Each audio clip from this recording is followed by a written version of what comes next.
Just to kind of clear my head a bit, and I really enjoyed living in Michigan, and I moved down to Florida. I went to paramedic school and all this other stuff there, and I decided I didn't really like being a paramedic down there, so I became a cop.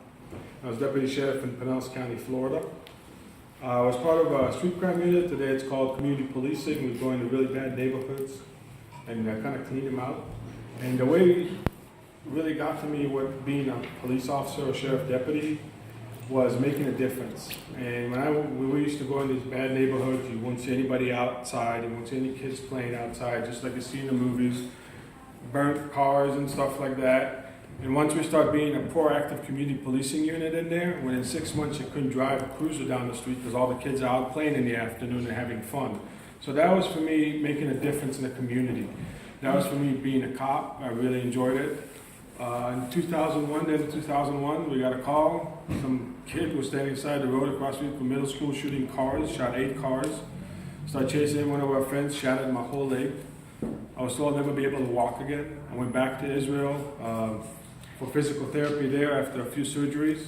Walked in the doctor's office to sign me back to work. He couldn't believe it, he did. Went back to my unit, got promoted, and a couple of years after that, I got re-injured. Someone kicked me in the side of the leg, broke all the leg. Again, the bone graft, surgeries, then shattered my femur, and kind of things started snowballing like that. Florida is a different kind of state. I got my paperwork of basically thank you for being a deputy, and now you're kind of retired. If you can ever come back, you're more than welcome, but you're not welcome right now.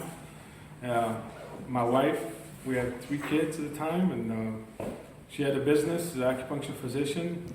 I was in and out of the hospital, Within 3 more years, I had an amputation because the leg was just not healing and the bone graft was not taking, and I had a lot of nerve damage.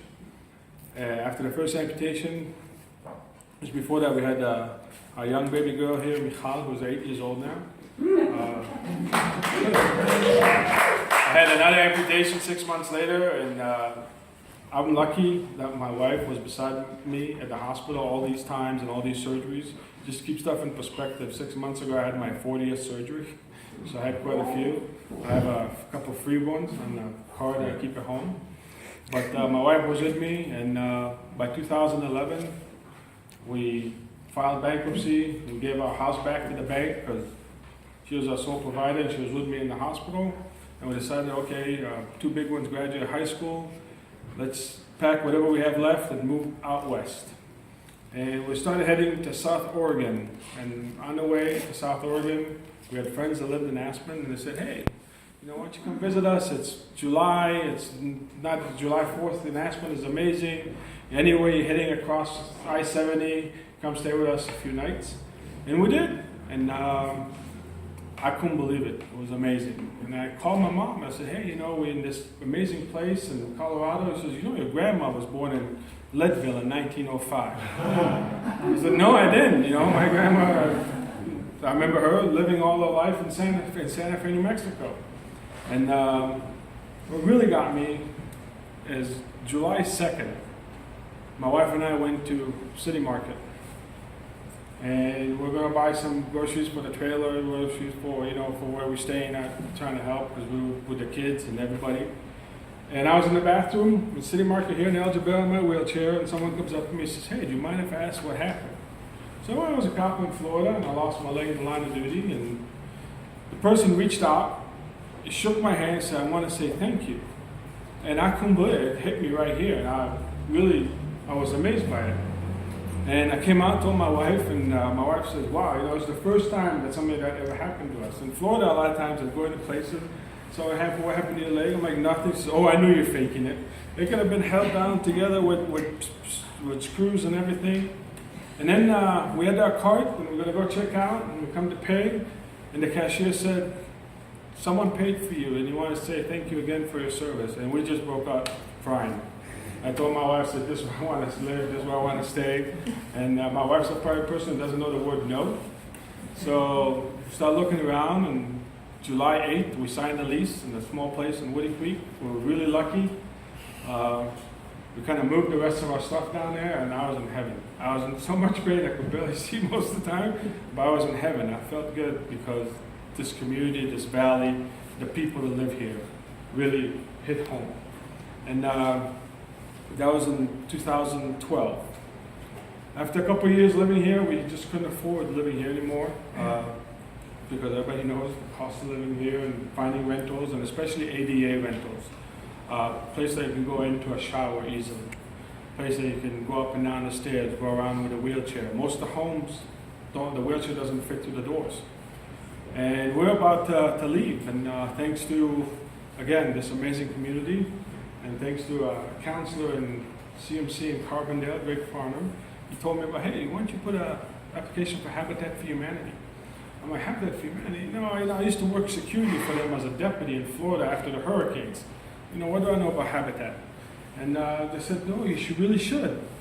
And I'm like, okay, whatever. And we're already looking for places to move away, and I was really heartbroken. And we thought, in the period of time that we lived here, I made better friends in this valley, and some of them are here. Okay, I made better friends in this valley that I have family, and I'm closer to them, to these friends, than I am to my family in that 4-year period that we were here. Craig started really harassing me and badgering me, filling the application for Habitat for Humanity. The deadline was January 5th at 5 p.m. Thanks to my wife again, at January 5th, 4:45, we walked into the Restore and submitted the application. We went through the whole process, which was an amazing process, and I realized that this community is giving us an opportunity as a hand up. Nobody's giving us anything for free. Nobody say, hey, here you go. We were really grateful, and we still are every single day, because this community here gave us a hand up. The community came together to build a home that's physically designed for my physical needs. The doors are wide. The steps, Scott went with the architect to look at the steps that are wider and shallower, that can go up and down on crutches or with a prosthetic. We moved in, during that time, the town came and actually volunteered its time to work on our home. People from my gym, people from our Warring Fork CrossFit came and actually cleaned our home before we moved in. We had prisoners from Rifle working our home 3 days a week. Here I'm a cop, and I'm saying every single day, thank you to the place. We had our neighbor bring in pies to the prisoners. It was an amazing experience. We moved in. I had a really complicated surgery. Came back. Up until then, every surgery, my wife would put me on the floor, kind of wash me down a bit and hose me down, and because I couldn't get in the tub. I called Scott. About an hour after we came back home, and I said, look, Seagal had to come check on me because I was in the shower for 45 minutes because I was really comfortable going in and out, and it felt like $1 million.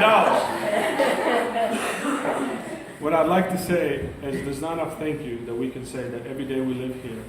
A couple months ago, my daughter and I went to Israel to see my parents. We're getting older, and it's harder for them to travel. We were there for about 3.5 weeks. She was spoiled rotten. Every single day, spoiled rotten by grandma and grandpa and family. But we came back and we took the wheelchair. We went from the house to the post office, and on the way back, we're standing on top of where our home is, on the driveway. She said, Abba, which is dad in Hebrew, we're so lucky to live here. And me, I felt that we arrived because my 8-year-old is understanding and grateful enough to know what an amazing community we have, what an amazing town we live in.